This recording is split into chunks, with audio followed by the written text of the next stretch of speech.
Hey guys, before we start, let me jump in real quick to address the whole Game & Crash situation I mentioned in the last vlog. It turns out YouTube polls technically never close, which is weird, but as of yesterday at least, here are the results. Between this, a similar poll I ran on Twitter, and hearing most of your feedback, the vast majority of you seem to be okay with the whole integration idea, so it's official! Game & Crash is now a part of the Rock Critic. Yay! Like I mentioned in the vlog, Game & Crash stuff won't be flooding the channel or anything. We'll just pop up every now and again with a game and chat or a review or something. It won't be too overwhelming. Just depends on what I end up playing throughout the year. Maybe I can get some time with that new Dragon Ball Z game. Anyway, I'll leave the old Game & Crash channel open for now, just as an archive for the older stuff, until we can figure out what to do with it at least. And who knows, we might still do stuff over there. If you're still subscribed, there's no reason to jump ship just yet, but I don't know, we'll figure that out as we move along. But again, thank you very much for your input and your feedback on this matter. You really helped me out big time with this, so really looking forward to putting out new stuff in that regard. Guys, thank you very much. Again, I appreciate it. Okay, now that's out of the way. What are we talking about today? Oh, yeah. Guys, this is your only warning. This one's gonna hurt.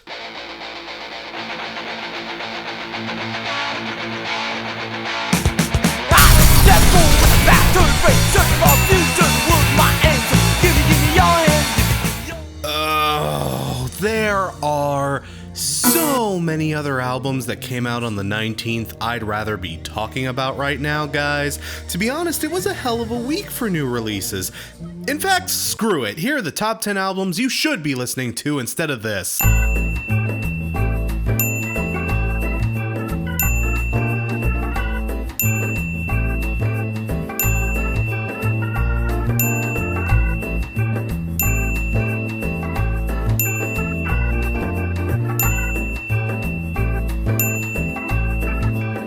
There you go, 10 albums way more deserving of your time, money, and attention than the audible kick to the pussy that is Fall Out Boy's Mania.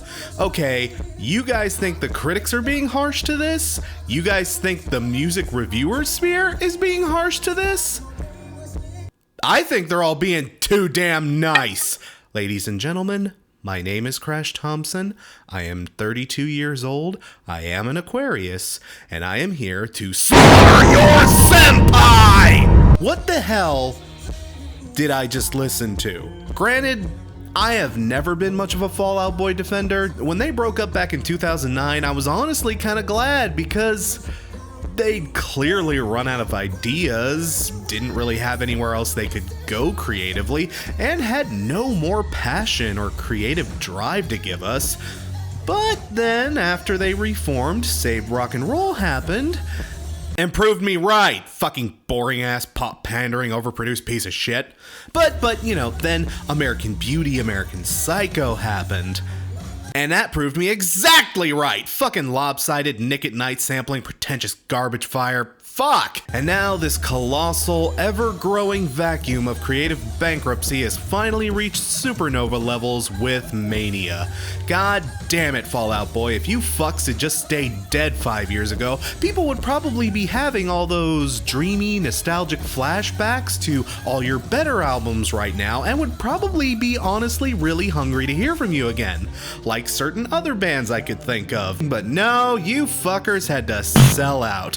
And sell out cheap, and now it's coming back to bite you on the ass hard. But okay, we have to talk about the album in front of us. Where the fuck do I even start? Well, after the reception that those shitty singles got, the band actually did a very smart thing. They decided they would full-blown delay the release of this album into 2018. They told us they were gonna work on it some more, give it some more polish, work out all the kinks, do their damnedest to fix the problems the album seemed to have so that it would meet their high quality of standards. Except they did exactly none of that. You know how I know that? Simple, because Young and Menace is still on this album. Unchanged, unaltered, unedited. Yeah, you remember Young and Menace, right? That one song that sounds like a particularly low-grade YouTube poop that relies exclusively on to get its laughs? You know, that song? Yeah, that's still here. And it's still the same damn song. Why did you do this, Fall Out Boy? We all hated this song, Fall Out Boy. Even that particular subset of fans that humps the shit out of their Pete Wentz body pillows every night hated this song, Fall Out Boy. Why did you keep this song on the motherfucking album, Fall Out Boy? Oh, but Young and Menace. Oh, it's far from the only crime on this thing. Oh my god. They took time off to polish this? This is the improved version? What the hell was on the previous cut? Samples of kittens being hurt, looped over readings of Mein Kampf? What the fuck? Stay Frosty, Royal Milk Tea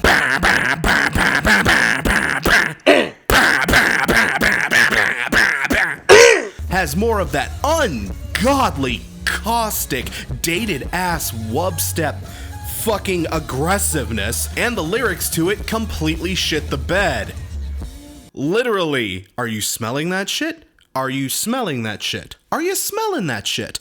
Are you smelling that shit? Oh, I'm sorry, is this an unappealing and somewhat disgusting phrase to keep repeating ad nauseum? I'm glad we agree. Too bad Fall Out Boy didn't. Hold Me Tight is a song full of motherfucking whistling on top of a bunch of na-nas and doot-doos and la-las and, you know, all the other shit you cram into your song when you don't have any real material to put into your song.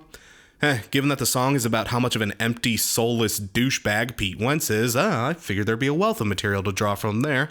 Who knew? Church is basically what would happen if you shoved Hosier up 21 Pilots' ass, and Sunshine Riptide. Let me give you that one in 5 simple words. Fall Out Boy Trap Song. Do I need to say anything else?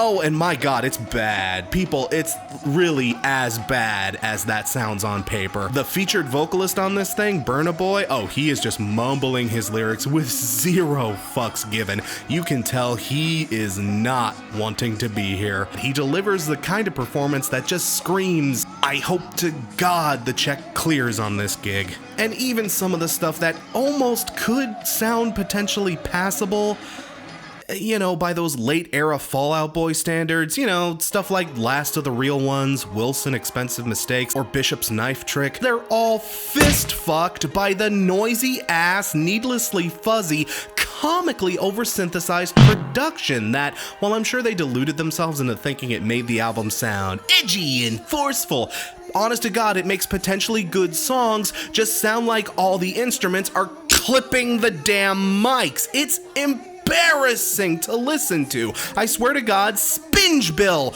must have a production credit on this thing. What the fuck? And the thing is, despite all this, you know what the biggest crime this album commits is? Outside of the god-awful production, outside of the awfully executed and dated plagiarism of sound styles, outside of the usual idiot, stupid Fall Out Boy lyrics that are so abysmally asinine, it makes you genuinely hope Christina Ricci punches Pete Wentz in his stupid fucking stomach.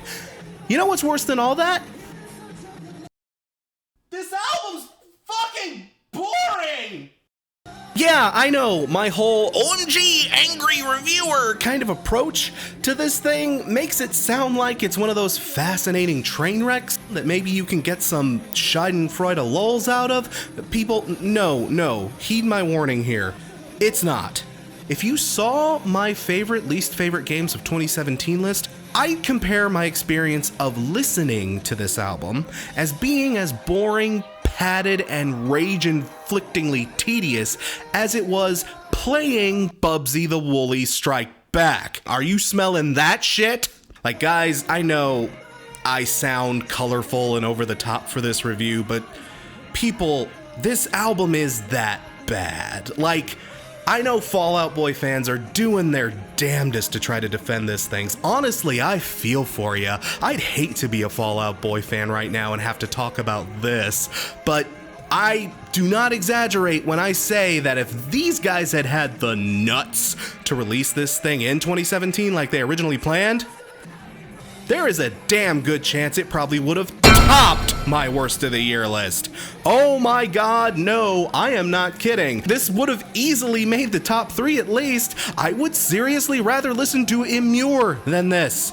Fall Out Boy, you've been floundering around for 3 goddamn albums now, trying to convince us that this Return from the Dead wasn't a god-awful idea, but this album right here, this is the final dead solid proof that tells us you don't have shit left in your tanks. You guys are just latching your wagon onto all the latest trends in hopes that one of them will stick and turn you into fucking Maroon 5. It's pathetic watching you wriggle around in the wind like this. I know I sound angry and upset in this review, but I'm not.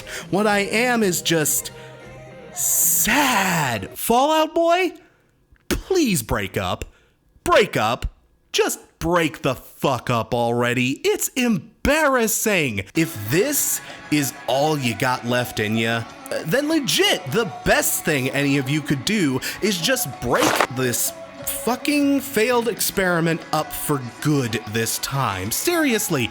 Like, I know I've been really harsh, but, you know, Andy Hurley and Joe Troman have totally proven their respective talents in other bands. I'm absolutely positive they would be producing much better work if they were in a different project.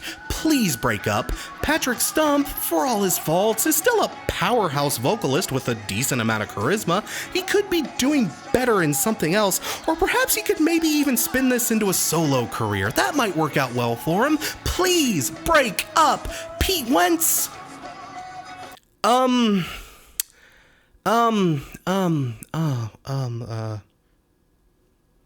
Please break up. Guys, make no mistake, this album wasn't delayed. It was dumped. Dumped into January like a sack of unwanted puppies in the middle of a cornfield. They dumped it in January with the hopes that it wouldn't get absolutely savaged once the end of the year rollouts started happening in December. Well, Fall Out Boy, believe me when I say this, I am not gonna forget this. Mania gets one album I implore you to listen to instead of. Out of 5.